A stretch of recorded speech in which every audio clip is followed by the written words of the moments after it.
To think like an engineer. On the 24th of May, SpaceX launched a Falcon 9 rocket filled with 60 satellites into space. This marked the beginning of their ambitious new project called StarLink, which aims to provide high-quality broadband internet to the most isolated parts of the planet, while also providing low-latency connectivity to already well-connected cities. SpaceX aimed to make their broadband as accessible as possible, claiming that anyone will be able to connect to their network if they buy the pizza box-sized antenna, which SpaceX is developing themselves.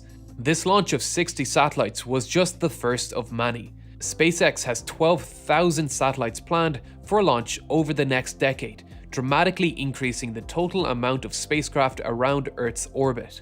This will cost SpaceX billions of dollars, so they must have a good reason for doing so. Let's see how this network will work and how it will compete with existing internet providers. Back in 2015, Elon announced that SpaceX had begun working on a communications satellite network, stating that there is a significant unmet demand for low-cost global broadband capabilities. Around that time, SpaceX opened a new facility in Redmond, Washington, to develop and manufacture these new communication satellites.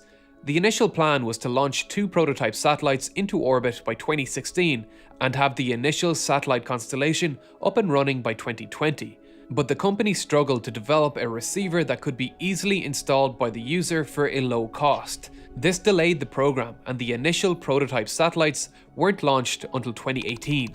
After a successful launch of the 2 prototypes, Tintin A and B, which allowed SpaceX to test and refine their satellite design, SpaceX kept pretty quiet about what was next for the Starlink project, until November 2018 when SpaceX received approval from the FCC to deploy 7,500 satellites into orbit, on top of the 4,400 that were already approved. On May 24th, the first batch of production satellites were launched into orbit, and people around the world quickly started to spot the train of satellites moving across the night sky. This launch is a sign of things to come. While this initial group of satellites are not fully functional, they will be used to test things like the Earth communication systems and the Krypton thrusters, which will be used to autonomously avoid debris and deorbit the spacecraft once it has reached the end of its life cycle. Let's look at these functions.